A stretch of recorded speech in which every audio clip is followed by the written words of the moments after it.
Of course, Mundo against a team entirely composed of champions who do physical damage is going to feel awesome if Adam can get through the early game and an even pace. But you can see for a row. They move towards what side of the map. They get flashes out from both Hansama and Mickey, along with securing the Drake, which is a little surprising considering these teams are so grub-centric, but with the advantage you've gained, you definitely want to convert it into something, so smart to secure this objective. Really makes a lot of sense. Recall now coming in from Hansama. He seems very hesitant to walk up to the wave. He knows that Mickey and Yaika offer a wonder. In fact, they might be looking at mid lane here. I mean, ice is going to be a problem. Yike trying to force the play. Quick flash out from Nuke is good. Body block there from Labrov. Ulti from Mickey. Lock it up with a handshake to follow. Caps doing good damage. Sheo can't quite find the reset. That's going to be crucial. They go in instantly. They know they need to pull the trigger on the first kill there. The Viego down. Nuke opening behind the flick back. Caps enough movement speed. Boots to an early pickup. Overall, just going to be a 1-for-1 junglers traded. A close exchange.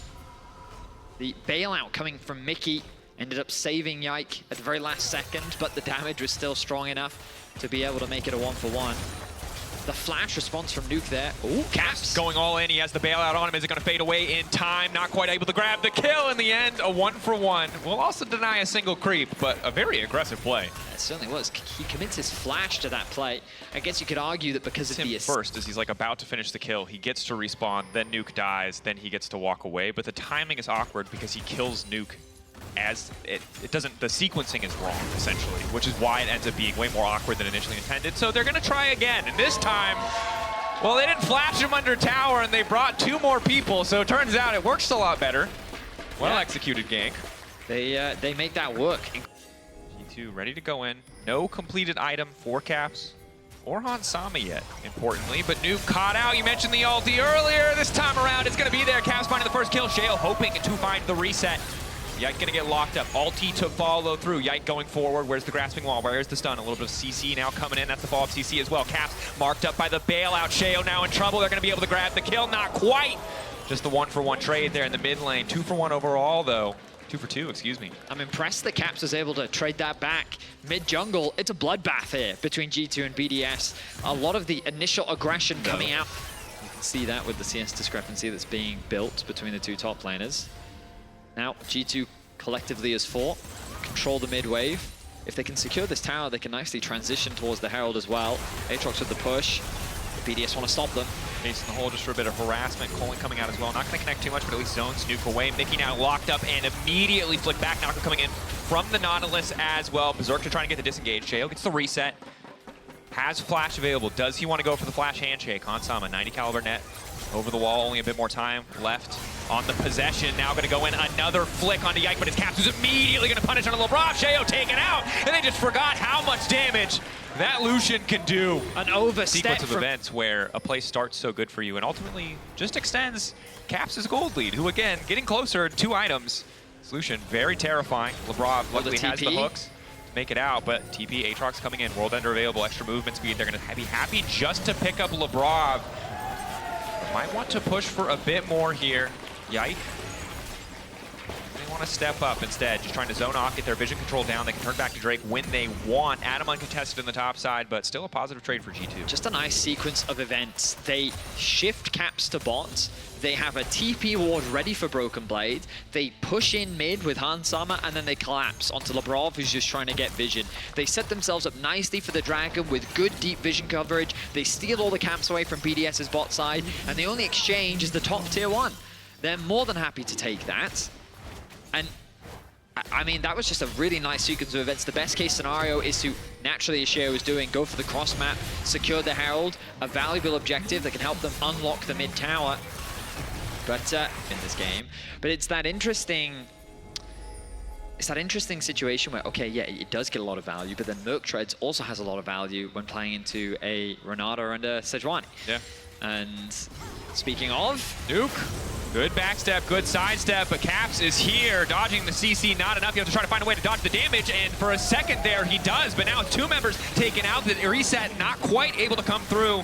Yike finding the kill first, even if he does go down now. Labrov is going to be the one in trouble. Knock up there. Adam trying to do everything he can, but again, he doesn't have any armor. Ice trying to pop off, but the Lucian is just stronger. Caps does not care double kill on the top side. 19 minutes.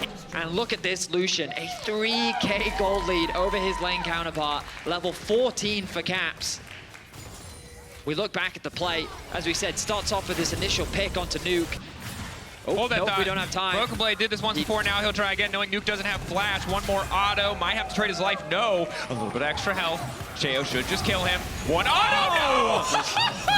Itemization, baby, bruisers! Alive and well. Sheo now trying to turn it back. One more auto, empowered. Lifesteal versus Lifesteal, baby, but nobody drain takes. Like an Atrox with Sundered Sky. The Sundered Sky, the healing from Atrox. We need a replay of exactly how much Sky, Deathbringer stance, and the patch notes, baby. The holy trinity of making that possible. I'm going to get you the exact healing about right now. 1.2k gold lead. Most of that built in the last couple moments. Obviously was already at an advantage, but 2 quick kills definitely only going to cement that further. Folks, this was a steady growth of relatively small advantages for G2, but after those last 2 sequences of play, it is a massive lead. BDS overloading the top side, willing to concede their tier 2 just to have a chance at forcing a 5v4. Yeah, I mean, they're trying, but Atrox is just an absolute menace. Now the collapse onto him. The raid boss is back in the game. The problem is, and look, I'm a terrible Atrox, so I know I can say this, is even if you whiff every single Q, one Sundered Sky auto does so much work. Broken Blade, though, now dashing away. They've layered the CC beautifully. One more auto, again, more healing. They're having to burn so much, he's trying to get the blast cone. But Sundered Sky, independent target cooldown, means it takes a year, and G2 could grab a tier 2 in the meantime.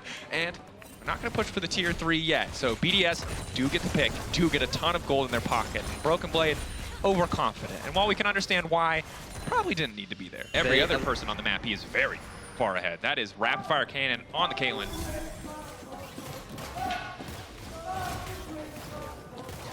Baron is going to be wearing off, but G2, they don't need to... Now, do I think that the Mundo is the problem in this game? Absolutely not. I feel like that many other things have just kind of fallen apart. Nice stun over the wall. No handshake to follow, Adam. But there's no front line. Infernal chains there. G2 very casually just walking in, tanking a tower, and killing people. They have a 9k gold lead, so it's, again, incredibly dominant position. BDS, I don't really know how they force a fight here. Ice, 3 items, but went for armor penetration, which means he isn't nearly as effective against the likes of Hans or Caps. Click on a Yike won't connect. They can now move back to top. Wave's in a bit of an awkward spot. Caps has to take the long way around. He has to go and replenish his wards. G2 will come back out onto the map, fully restocked, and keep your eyes on Mickey already denying all that vision. Adam, no Q hit, so he should be able to walk out of the Infernal Chains. Sorry, Q did hit, technically blocked by his passive. As he goes where he pleases. Red buff. Warmox ticking in, means he's full health. But now Adam starting to feel a little bit more comfortable about this 1v1. Comfort was short-lived, however, as he's now backing up. And Hansama on the Caitlyn, instant combo. Goodbye to the jungler. Easy peasy. Yeah, that Caitlyn kind of slaps. Yeah, that was a heavy hit onto Sheo. This is before armor penetration. Keep in mind, he's got 2 cloth armors. Miracle fights out of their hats. But I feel like G2 is very aware of that. And I imagine we'll see the discipline required to close this one out. They gather as 5 on the top lane. Mundo's still in the bot. He needs to get here fast, so this tower's going to disappear. I think they've accepted the tower will disappear, as the recall is now coming in. Ready instead just to hold the base against this Baron push. Knowing that Illusion has completed his 4th item, and they set their sights on the 3rd and final inhibitor. They actually completely abandoned the dragon. TP from Broken Blade is available. He's going to use that on the minion.